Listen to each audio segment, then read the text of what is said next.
Bismillahirrahmanirrahim. Assalamualaikum warahmatullahi wabarakatuh.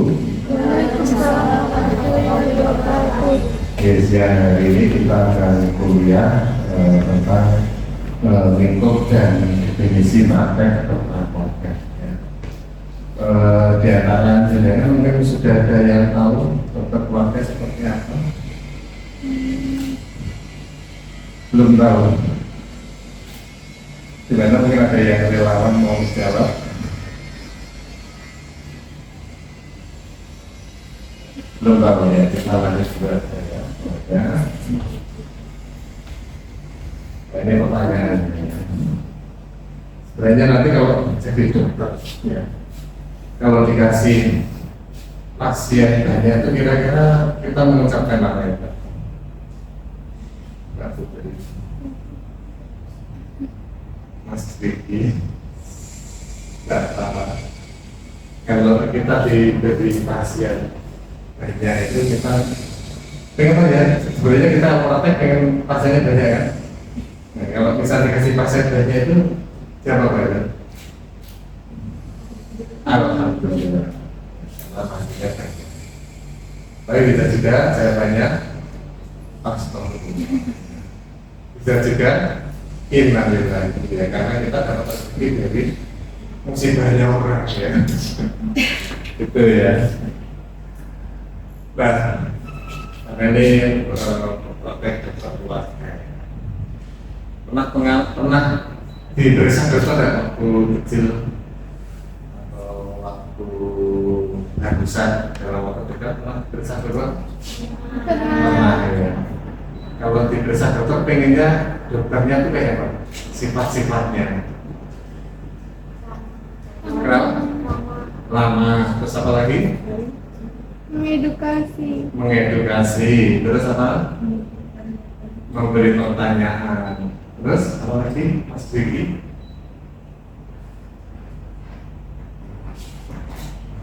Sabar, ya, gak marah-marah ya.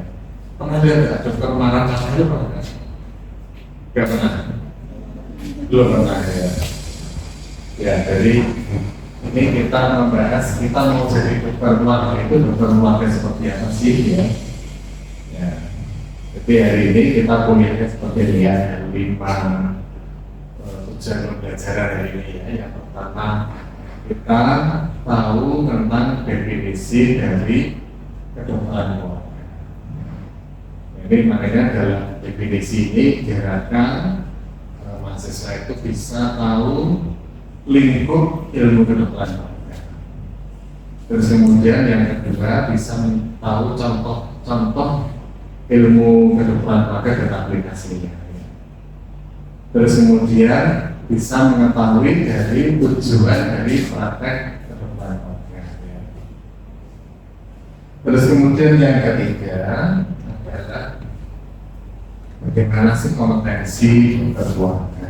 Keluarga itu kan karena dokter harus punya kompetensi ya. Kompetensi itu kemampuan menyelesaikan masalah secara profesional itu kompetensi ya. Terus kemudian prinsip pelayanan kedokteran keluarga. Terus kemudian yang kelima adalah alat bantu memori ya. Sehingga dokter ketika memeriksa pasien itu bisa menerapkan prinsip-prinsip kedokteran keluarga tersebut dalam prakteknya. Kira-kira sudah bisa membangkitkan rasa keponya ya, seperti keponya melihat ada isu ya atau berita miring gitu ya, kepo. Oke, kita ke slide berikutnya ya. Sekarang kita ke definisi ilmu kedokteran keluarga. Jadi kalau definisi ilmu kedokteran keluarga itu merupakan disiplin yang mempunyai landasan ilmiah asli, ya, murni, true, scientific dan akademik. Jadi kedokteran keluarga itu merupakan cabang ilmu yang mempunyai landasan ilmiah. Ya. Terus kemudian istilahnya ada dua ya kalau dalam dunia ini. Di negara-negara Inggris, Australia itu nyebutnya general practitioner Kalau di negara-negara Amerika, terus kemudian negara-negara seperti Korea, begitu ya, Malaysia itu yang punya family medicine. Jadi kalau di negara-negara maju itu dokter keluarga atau dokter umum itu merupakan cabang spesialis. Jadi kalau sudah lulus, nanti ada kan lulus ya semester 7. Nah nanti itu kalau di negara maju seperti yang saya sebutkan tadi, Inggris, Australia, Amerika, gitu. Itu nanti ada masa namanya clearsip ya, peralihan persiapan pendidikan klinis. Dari situ masuk ke pendidikan residensi, jadi residen. Jadi dokter keluarga itu sekolah lagi 7 semester, seperti hanya spesialis-spesialis yang lain. Penyakit dalam 7 semester. Makanya kalau di negara-negara seperti itu, dokter itu langsung lulus dari spesialis. Nah, salah satu pilihan spesial adalah dokter keluarga atau general practitioner. Makanya bisa dijumpai di negara-negara sana itu dokter opsin itu umur 26 tahun, 27 tahun ya. Sama dengan dokter keluarga atau dokter opsin. Ini berbeda dengan negara kita ya. Di negara kita itu pengennya mendapatkan dokter dalam jumlah besar ya, sampai hanya bisa dapat di sini gitu loh ya, gitu. Ini contoh negara kedokteran keluarga itu merupakan body of knowledge sendiri, ada textbooknya. Jadi ada departemennya. Ya. Jadi kalau penyakit dalam itu ada departemen penyakit dalam. Terus sekarang di Indonesia sudah mulai ada pendidikan dokter keluarga namanya spesialisnya namanya SPKKLB ya. Di UGM, di UI, Unpad ya. Bahkan pengajarnya itu juga sudah ada subspesialisnya. Jadi kita mulai merintis namanya subspesialis.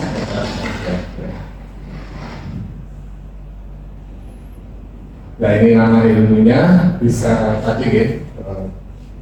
Yang negara menganggap kedokteran apa? General practitioner karena itu menekankan aspek komprehensivitas. Artinya bahwa dokter ini kan dua istilah ini adalah dokter yang praktek di layanan primer, tidak di stratifikasi layanan sekunder. Makanya kalau di layanan sekunder makin dokter makin di layanan sekunder atau tersier itu jumlah pasiennya makin sedikit ya. Makanya dia hanya di pusat-pusat provinsi ya. Seperti ortopedi itu ada konsultan hand, ya, ada konsultan spine itu hanya di pusat provinsi atau rumah sakit tipe A atau khusus. Makanya di rumah sakit ortopedi itu pasiennya hampir seluruh Indonesia.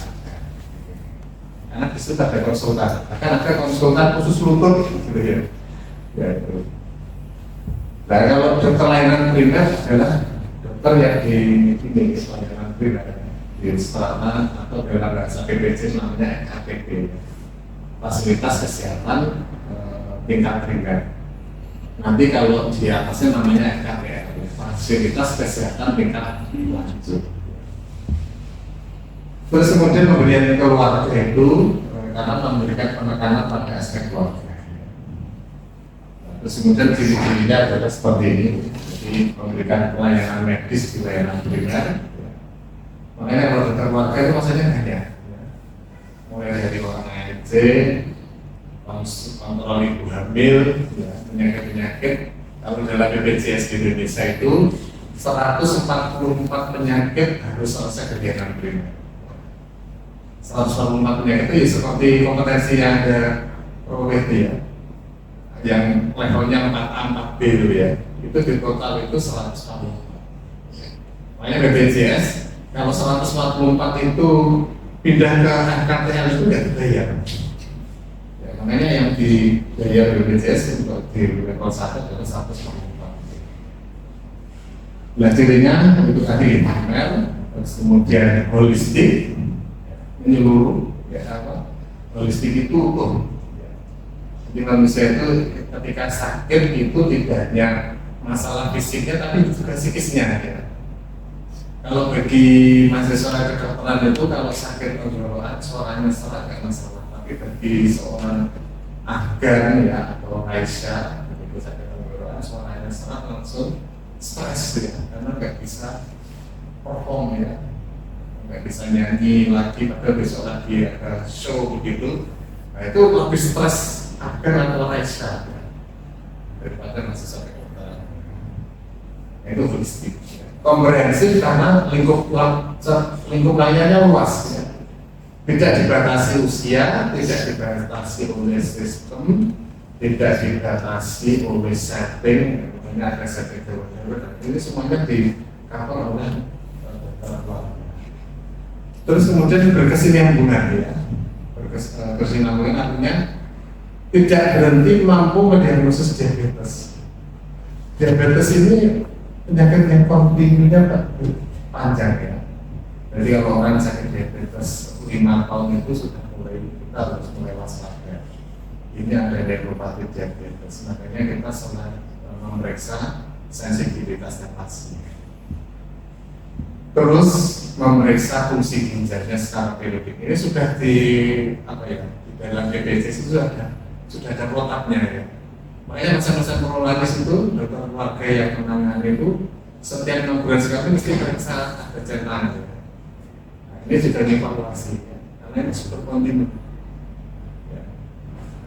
Terus kemudian berpusat pada pasien ya. Artinya kita berusaha sebisa mungkin tindakan medis itu inline dengan tujuan pasien.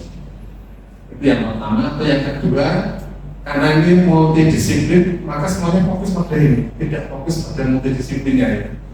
Dalam menangani masa diabetes itu ada dokter umum, dokter keluarga, ada dokter spesialis ya. Artinya jangan sampai harusnya ini mendapatkan layanan spesialis tidak dapat ya. Karena dokternya yang ego gitu ya. Jangan sampai ini maksudnya berbicara pada pasien. Artinya pasien mendapatkan pelayanan medis sesuai kebutuhannya sesuai dengan spesialisasi yang ada tergantung pada saat itu namanya juga pusat pasien. Terus kemudian berpusat pada komunitas ya, artinya bahwa ada contoh komunitas itu prolanis itu ya. Jadi prolanis orang-orang yang sakit diabetes di satu kecamatan bisa kumpul bareng, senam bareng. Artinya kita bisa mengelola orang yang punya kesamaan sakit yang sama dalam satu komunitas dan diajak senam prolanis. Nanti ada kalau pas koas di penyakit dalam koas di IKM, IKK, nanti ada satu sesi nanti ikuti senam prolanis ya. Itu contoh pendekatannya pendekatan komunitas. Sampai sini paham ya? Insya Allah. Sekarang kita ada quiz.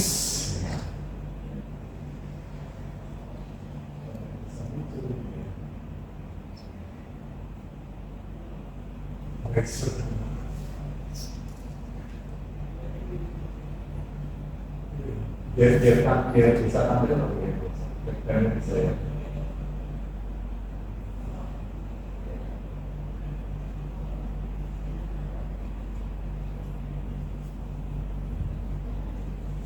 Saya tuh mau ngetik sebelah sana. Bisa langsung aja ya. Jadi karena ada error masalah teknis. Sebenarnya saya mau ngeklik yang pose itu nanti ada bisa kayak di rating itu ya. Tampilan saya itu nggak muncul di jalannya. Ada yang bisa bantu.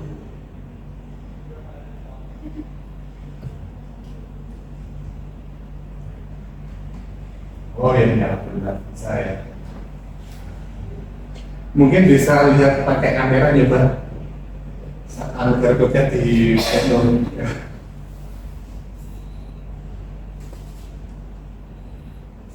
Bisa nyambung? Bisa dokter.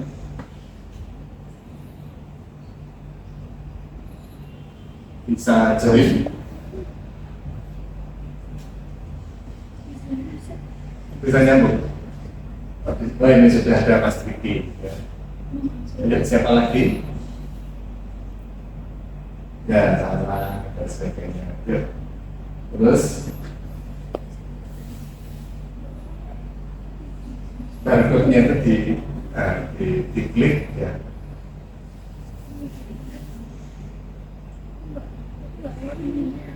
Oke. Nah, itu.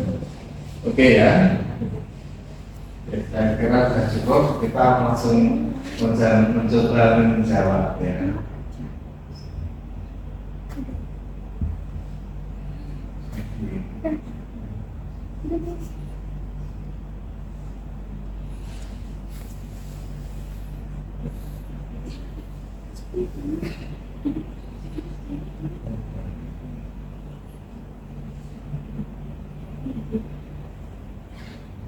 Oh, maaf salah saya biru.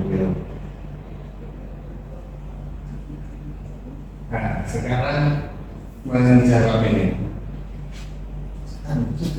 Saya jawab.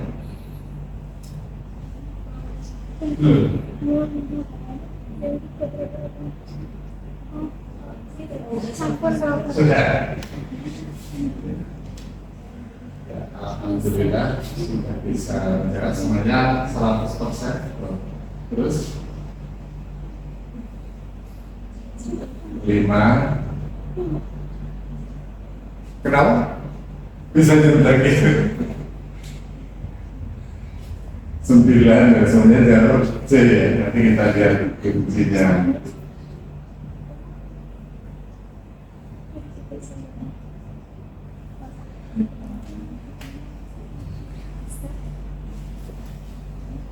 Oke ya, saya kira ada cukup. Ya, jawabannya paling banyak C ya. Kita lihat apakah jawabannya. Ya betul, alhamdulillah pintar semuanya. Oke ya. Sekarang kita membahas tentang, kita sebenarnya mau nambah lagi ternyata ini karena gratisan cuma 1. Ada kuis lagi di slide berikutnya gitu maksudnya, ternyata harus bayar. Tidak apa-apa direkam. Ya, jadi tujuan praktek dokter keluarga ya karena salah satu tujuan adalah continue way of care ya. Maka di sini sangat ditekankan membangun kepercayaan di dokter keluarga itu. Seperti pengalaman saya menjumpai pasien saya dari umur 3 tahun sampai sekarang dia punya anak 3 tahun. Terus tua, berarti kita tua bersama pasien ya. Atau pasiennya tua bersama kita ya. Makanya di sini adalah kepercayaan, kita membangun kepercayaan. Terus kemudian karena kita berinteraksi pasien dengan lama, maka di sini kita akan mengetahui karakter unik dari pasien. Terus kemudian dokter keluarganya adalah dokter umum, itu adalah pintu masuk ke layanan kesehatan. Seringkali kalau tanpa ada dokter umum atau dokter keluarga, pasien akan bingung ya, kepalanya pusing mau bingung kemana, mau penyakit dalam atau ke spesialis saraf. Oh iya, pegel gitu orang Jawa ya. Itu bingung, kadang-kadang masuk ortopedi, kadang-kadang ke gini, makanya itu masuk dalam kompetensi 144. Kalau tidak bisa nanti baru tertentu pelayanan di refer ke penyakit dalam atau ortopedi dan sebagainya. Terus kemudian berpusat pada keluarga ya, sebagaimana di pengalaman sebelumnya di Bedland ya, itu kan sudah biasa ya memeriksa siapa caregivernya, siapa breadwinnernya, siapa yang jadi decision maker dalam keluarga gitu. Dan Anda sudah punya pengalaman mengedukasi caregiver. Harapannya nanti setelah lulus tidak hanya pasien saja yang diedukasi, tapi juga adalah caregiver yang terutama. Terus kemudian sepanjang hidup pasien dan sebagainya. Nah ini kompetensinya ya, ini kadang sering disebut dengan 5-star doctor ya. Jadi kita memang pakar ya. Makanya di luar negeri itu dokter umum, dokter keluarga itu ada ilmunya, ada body of knowledge, departemen sama saja seperti dengan departemen penyakit dalam. Bahkan departemen dokter keluarga yang residensi, misalnya ada stase penyakit dalam, itu yang aja ada dokter keluarga gitu. Ketika masuk di obstetrik ginekologi itu yang ngajar juga dokter keluarga. Sebenarnya di Indonesia itu sudah mengikuti pola seperti itu, cuma belum ada penghargaan akademis. Nanti kalau Anda di puskesmas akan melihat ya, kompetensinya jauh lebih advance daripada kompetensi yang Anda dapatkan selama pendidikan. Mereka sudah bisa USG. Jadi dokter puskesmas itu bahkan sudah bisa USG, bisa mendeteksi adanya plasenta previa, sudah bisa ini, bahkan di daerah-daerah tertentu yang pendidikannya tinggi itu, kalau pasien tidak dirawat oleh dokter, dirawat oleh perawat gitu ya, itu komplain ke bupati ya, atau kan di Solo ini, puskesmas di Solo itu misalnya pas dilayani di puskesmas tidak ada dokter, itu langsung bisa SMS atau WA ke Gibran. Nanti timnya Gibran akan datang ke sini. Kenapa langsung diinterogasi, kenapa ini dokternya kalau tidak ada di tempat sebagainya.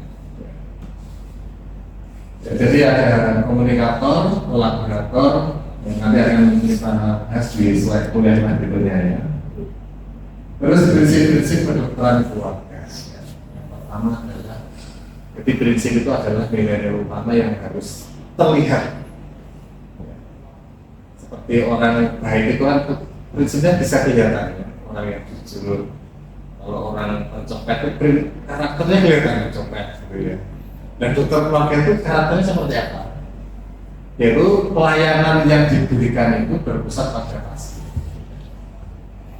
Dia berhubungan kuat dengan pasien dan memberikan pelayanan pasien yang unik tersebut ya, terus kemudian bersifat holistik ya, dan hubungan kuat antara dokter dan pasien. Terus kemudian keluarga ini terutama di daerah orang luar dari Amerika itu sampai provinsi Maryland juga ada keluarga. Dan keluarga itu sudah unik ya, antara keluarga satu dan yang lain itu tidak sama. Jadi ketika makanya di dalam praktek kedokteran keluarga yang benar itu, terutama pada pasien-pasien yang penyakit kronis gitu ya, seperti katastrofik ya, pasien stroke, diabetes itu, dokter keluarga itu menganggarkan namanya family conference. Ada pertemuan keluarga di situ, jadi terutama yang caregiver-nya, decision maker sama caregiver sama breadwinner ya, itu semuanya ada sama pasien. Makanya ini belum bisa pada keluarga. Bahkan lebih detailnya lagi sampai membuat peta keluarga. Sudah pernah membuat peta keluarga belum? Selain dinogram, itu ada ini di antara keluarga ini yang paling dekat dengan siapa itu? Hubungan emosional antar anggota keluarga itu, siapa yang telah dibermusuhan, itu namanya peta keluarga. Karena dengan seperti itu kita bisa menampilkan seorang pasien, misalnya ya, keluarga apa? Ada ibu mertua di rumah itu, dia tinggal bersama ibu mertua, sama bapak mertua, ada suami sama istrinya. Nah ini sering cekcok antara menantu sama ibu mertua. Maka akhirnya kita bisa memahami mengapa pasien ini datang ke kita dengan keluhan obsesif kompulsif. Obsesif kompulsif tahu ya? Obsesif kompulsif itu saya dulu pernah alami ya. Pas wudhu itu contohnya obsesif kompulsif saya zaman waktu kuliah. Saya wudhu itu harus ngulang lagi sampai 3 kali ya, merasa belum puas gitu ya. Masih ada yang belum daerah yang bisa harus ngulang lagi. Kalau saya tidak ngulang lagi gitu, itu ternyata backgroundnya saya obsesi kompulsif itu karena gangguan dalam beradaptasi, terlalu cepat. Dari SMA saya di desa tiba-tiba di kota, begitu harus penyelesaiannya berat begitu saya sampai mengalami obsesi kompulsif. Ini sama. Perbedaan budaya antara keluarga aslinya dengan keluarga mertua juga mempengaruhi. Karena di sini juga perlu pemahaman tentang keluarga. Termasuk Anda pas saat fit lab itu kan mendatangi keluarga. Maka di sini mendatangi keluarga itu ada istilah namanya seeing is believing. Ya. Seeing is believing. Ya. Jadi kita makanya ada perusahaan-perusahaan membuat strategi bisnis itu kan mereka mendatangi perusahaannya dan proses produksinya pusing gitu ya. Ini keluarga ya. Terus kemudian continuing of care ya. Jadi ini pelayanannya berkelanjutan ya. Terutama penyakit-penyakit kronis seperti diabetes, hipertensi ya. Itu kan hipertensi yang bertahan 5 tahun, 10 tahun tidak terkontrol, matanya juga bisa kena, tidak ada retinopati karena hipertensi atau diabetes ya, karena ini sebelum akhirnya jadi stroke pun kita bisa mendeteksi sejak dini dengan namanya pemeriksaan MMSE ya. Masih ingat ya skill lab MMSE? Pemeriksaan mini mental state examination dan skill lab pemeriksaan kognitif itu. Bu, ini ibu ingat-ingat ya, ingat saya, misalnya Anda mengatakan kepala, pundak, kaki ya, tapi orangnya ditanya, Bu 100 dikurangi 3 berapa Bu? Dikurangi 3 berapa? Gitu ya. Tadi saya mengatakan apa Bu? Gitu ya. Kepala, pundak, kaki, gitu ya. Itu kan di skor ya, skornya nanti ada 30, maksimal 30. Nah pasien-pasien seperti ini sebelum stroke bisa kita ketahui dengan pemeriksaan MSI secara berkala. Makanya Anda kalau ke posyandu ngajari kadernya itu sehingga ada ini ya. Jadi sebelum stroke itu sudah kelihatan adanya penurunan fungsi kognitif. Sebelum gagal ginjal sudah kita lihat adanya gangguan fungsi ginjal, adanya mikroalbuminuria dan sebagainya. Sebelum kena kaki diabetes sudah ada proses namanya neuropati. Makanya pemeriksaan sensibilitas pada pasien diabetes yang tidak terkontrol itu harus kita lakukan. Bahkan saya punya pasien itu begini ya. Itu pemeriksaan sensibilitas itu ini ya, apa? Dari ini anggap saja bayangkan ini kaki ya, punggung kaki. Sebelah sini itu hipoestesi, sebelah sini hipoestesi, bagian tengahnya itu anestesi.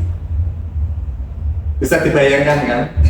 Kalau seandainya pasiennya ini kejatuhan rokok, untuk rokok suaminya, kan dia nggak terasa ya. Akhirnya jadi gangren diabetes. Sebelum terjadi gangren itu ada yang bisa kita kenal. Makanya ini namanya berkelanjutan seperti itu. Jangan sampai dokter keluarga itu pasien cuma datang, dok ini saya mau kontrol obat ya. Tiba-tiba gagal ginjal. Terus dokter keluarganya mari, bapak ini kok bisa sampai gagal ginjal seperti apa? Padahal kita tidak berpunya proses tidak berkepikiran saya harus seperti apa untuk pasien ini. Gitu. Jangan sampai seperti ini, namanya pelayanan yang berkelanjutan. Nah ini komprehensif itu bisa ini ya. Dan yang kita hadapi saat ini dokter keluarga itu terjadi transisi namanya epidemi. Karena dulu itu penyakitnya infeksi kurantis. Makanya kata mbak dahulu itu dokternya, nasihat dokternya kalau pasien infeksi kurang gizi apa nasihatnya? Banyak makan bergizi, ya pokoknya harus banyak makan. Kalau sekarang kelebihan gizi diabetes. Jadi nasihatnya apa? Bu, jangan mengurangi mangkol ya, asam urat, nasi sate kambingnya dikurangi kolesterol, gitu. Tensinya tinggi dan sebagainya. Ini transisi epidemiologi. Permasalahan yang lama belum teratasi, permasalahan baru adalah penyakit penyakit kelainan gizi. Jadi penyakit infeksi berubah ke penyakit non infeksi. Undernutrition menjadi overnutrition, penyakit orang muda sakit diare macam-macam berubah ke penyakit geriatri, ya, penyakitnya diabetes. Terus kemudian penyakit dulu agen tunggal mikroorganisme berubah menjadi lingkungan atau masyarakat, ya. Masyarakatnya mungkin pagernya tinggi-tinggi sehingga jadi penyakit. Ini tunggal menjadi multiple sederhana, kompleks, lesi dini sampai akhir ya. Kalau dulu, sekarang kita jumpai pasien-pasien kronis itu sudah banyak yang ekstrim gitu ya, yang kita hadapi. Maka di sini kita mulai merubah pola pikir kita. Terus ada organ tunggal ya, organ tunggal maksudnya mantenan organ tunggal. Jadi dulu organ tunggal sakit paru-paru saja, sekarang multiple organ ya. Seperti diabetes tadi kan mata, ginjalnya, begitu ya kan menjadi multiple organ. Emergensi ke nomor panjang kehidupan. Ya. Nah ini ya, sekarang kita ini ya bagian terakhir ya. Alhamdulillah bagian terakhir. Bagaimana caranya dokter ketika memeriksa pasien itu prinsip-prinsip tadi berkelanjutan itu bisa keep in mind ya, keep in mind. Jadi tetap kita jaga ya. Ini namanya memoir. Alhamdulillah ya, alhamdulillah. Ya, jadi memoir itu alat bantu memori. Pernah nggak ngalami suatu ketika begini ya?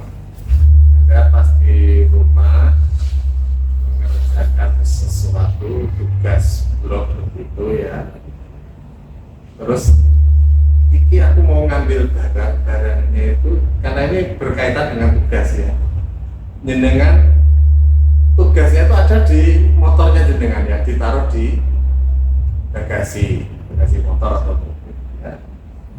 Sudah niat itu ya, begitu keluar ada teman yang ulang tahun, ini makan kue ya, terus balik kamar. Padahal niatnya tadi ngambil tas kresek yang ada di motor atau mobil, begitu pulang masuk bawa kue gitu ya. Itu yang namanya sleep atau laxis. Gagal mengeksekusi apa yang kita rencanakan karena ya gitu loh ya. Dalam praktek sehari-hari dokter juga sering gitu ya. Makanya dokter itu dalam praktek itu tidak boleh membawa handphone ke pasien. Contohnya itu ada sleep laxis ya. Ada nulis, Bu, alergi obat ada. Alergi sama apa Bu? Amoxicillin. Sudah tulis ya. Begitu wawancara sudah selesai pemeriksaan, mau nulis resep. Kebiasaan kita kalau ada pasien infeksi saluran pernafasan dan kita curiga ada infeksi bakterial langsung amoxicillin ya. Nulis ya. Begitu saat nulis selama ada WA penting harus ambil telepon ya. Begitu telepon selesai langsung nulis amoxicillin. Ini namanya laxis ya. Kesalahan karena ada distraktor ya. Akhirnya padahal sudah nulis di atasnya ya, alergi amoxicillin, pas nulis resep amoxicillin ditulis gara-gara ada. Nah ini alat memori seperti itu tujuannya.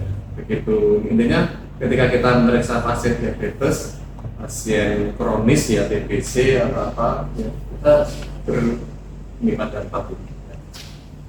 Yang kanan atas itu saat ini keluhan pasien pusing, demam ya. Atau pasien bisa kontrol tekanan darahnya. Begini saya mau cek tensi saya. Gitu. Tapi pada saat dengan periksa tensi, periksa gula darahnya, ya, itu harus keep in mind nomor C. Maksud dilihat catatan medisnya, pasien ini sudah mengalami hipertensi sudah 5 tahun ya. Pasien ini mengalami diabetes sudah 5 tahun. Berarti harus dilihat ya, ini berarti ada problem apa yang ngancam pasien ini. Langsung kita berpikir ya, kalau diabetes langsung tadi neuropati diabetes. Berarti kita lihat ceknya ya, data laboratorium. Terakhir dia memeriksa lab ureum kreatinin, ya, mikroalbumin urin itu kapan? Ya. Ternyata sudah 1 tahun dia langsung. Ini harus segera sekarang saat ini periksa albumin. Ini maksudnya kita continuing problemnya itu.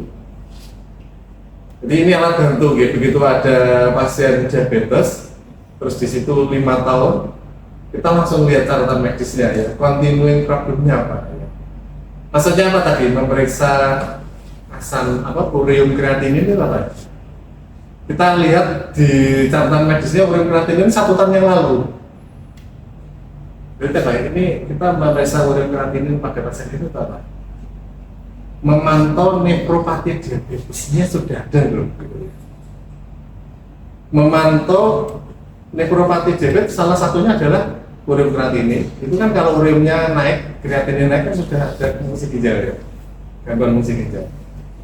Kalau ada pipisnya albumin, berarti sudah ada fungsi ginjal yang terganggu. Begitu ya. Makanya harus salah satu yang C ini, pasien itu langsung kita periksa untuk kontrol. Terus kalau Anda punya staf yang canggih gitu ya di luar sana, perawat B atau kan kadang-kadang perawat atau petugas pendaftaran yang sudah masanya sudah didaftar semua kan dia nganggur ya daripada main game gitu ya kayak kerjaan untuk memeriksa MMSE ya perawatnya petugas pendaftaran diperiksa nanti dia nulis di catatan medis ini MMSE terakhir 1 tahun yang lalu juga begitu. Nah, ini sudah, jadi 6 bulan harus kita lakukan. Nah, ini berpikir manajemen continuing problem. Jangan sampai pasien stroke tanpa kita tahu gejala-gejala awalnya ini. Jauh sebelum terjadi stroke sudah ada proses dulu. Kalau pasien diabetes cowok, salah satu tanda lagi gangguan fungsi endotel yang bisa kita deteksi awal itu adalah apa? Pak, nek bangun tidur burungnya bisa berdiri tidak Pak? Gitu ya. Ini bukan tanya masalah saru ya. Cowok bisa berdiri itu karena fungsi endotelnya bagus. Jadi saya pernah punya pasien itu merokok sehari itu 3 bungkus ya. Mau nikah itu dia bingung ya, bangun pagi gak bisa bangun lagi, gak bisa bangun, maksudnya berubah. Ini bukan masalah satu ya. Terus ini seminggu lagi saya mau menikah. Jadi ini fungsi endotel ya. Jadi karena merokok itu mengganggu fungsi endotelnya sehingga akhirnya dia gak bisa berdiri gitu. Ini tadi ini berpikir continuing. Ya. Ini keep in mind ya. Jadi begitu pasien ini langsung kita apa? Langsung memeriksa sensibilitas, langsung itu rutin ditetapkan ya. Jadi 6 bulan nanti nih, makanya jangan ada harus aware ya di catatan medis itu apa yang harus kita lakukan ya. Terus kemudian, nah ini dampaknya itu yang kelompok yang kuadran kiri ya. Dengan kita tahu seperti ini, kita ajarkan konsep pikirannya ini kepada pasien. Dulu kita sama-sama bekerja sama ya Bu, Pak ya. Kita pengen ngawet ke ginjal dengan mengawetkan fungsi mata panjenengan. Nanti tolong saya diingatkan ya kalau setiap 6 bulan ya Bapak itu juga melu mengingatkan saya untuk diperiksa. Sehingga pasien itu datang ke kita itu bukan karena pusing dulu ya, ini saya pusing. Dok ini saya waktunya kontrol. Gitu. Dok ini saya waktunya periksa lab. Jadi dia tidak ini, makanya ini modification yang seeking behavior. Kita memodifikasi perilaku mencari bantuan, tidak hanya karena dia sakit. Intinya dia datang untuk tadi konsultasi masalah kesehatan. Walaupun saat ini tidak mengalami sakit. Ini namanya C ya, yang B ya, maksudnya itu bisa mengikuti alur berpikirnya ya. Terus kemudian yang ketiga ini edukasi. Setiap peluang kita harus ada edukasi. Ini akan terjadi. Terus karena kita berkeluarga ini juga mengingatkan itu keluarganya ada yang kita. Makanya di sini kalau dalam ada sebuah penelitian ya, jadi petugas pendaftaran itu bisa kita latih untuk membuat kilogram sambil nunggu antrian kita mungkin nunggu antrian. Petugas pendaftarannya dilatih untuk membuat kilogram. Syukur bisa membuat peta emosional gitu ya. Begitu kita masuk langsung kelihatan. Langsung kita bisa edukasi semuanya ya. Siapa keluarga dulu ini tolong ya, ini tolong ini ya, yang tidak ada masalah. Ya. Jadi jadi dengan alat bantu ini kita bisa melihat, bisa keep in mind gitu ya, mengaplikasikan karakteristik pola berpikir praktek dokter keluarga dalam kehidupan profesional kita sendiri.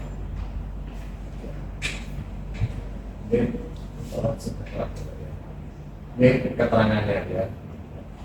Terus kemudian di WMS ini ya, ini sudah ada di mana-mana ya, di banner-banner ya. 4 ciri kedokteran keluarga, pertama komprehensif berkelanjutan, ya. Komprehensif berkelanjutan itu yang di sana, yang kanan atas ya. Terus kemudian berpusat pada pasien, nah ini ya. Makanya nanti ketika Anda nanti di koas, kita nanti ada catatan medis yang berorientasi pada 4 kuadran. Nanti Anda akan ini, mudah-mudahan nanti ada perubahan. Saat ini stasiun untuk orang keluarga cuma 2 minggu, mudah-mudahan nanti bisa lebih panjang bareng sama IKM ya. Insya Allah sekarang mahasiswa sudah bisa membedakan antara kedokteran keluarga dan kesehatan masyarakat. Anda sudah bisa membedakan ya? Dengan penjelasan ini Anda bisa membedakan ilmu kesehatan masyarakat sama kedokteran keluarga ya? Tahu ya Pak Tata? Senyum bukan jalan. Pasti pasti. Jadi salah satu senjata aman bagi kelas itu ketika ditanya DPJP dokter belanja jabatan senyum. Pertama yang belum. Ya. Ya. Oke, saya kira itu kuliah kita hari ini. Ada pertanyaan mungkin? Ya ada ya. Ada, kita tutup sampai sini. Kurang lebihnya mohon maaf. Assalamualaikum warahmatullahi wabarakatuh. Waalaikumsalam. Kita tuh dunia. Beda juga mas.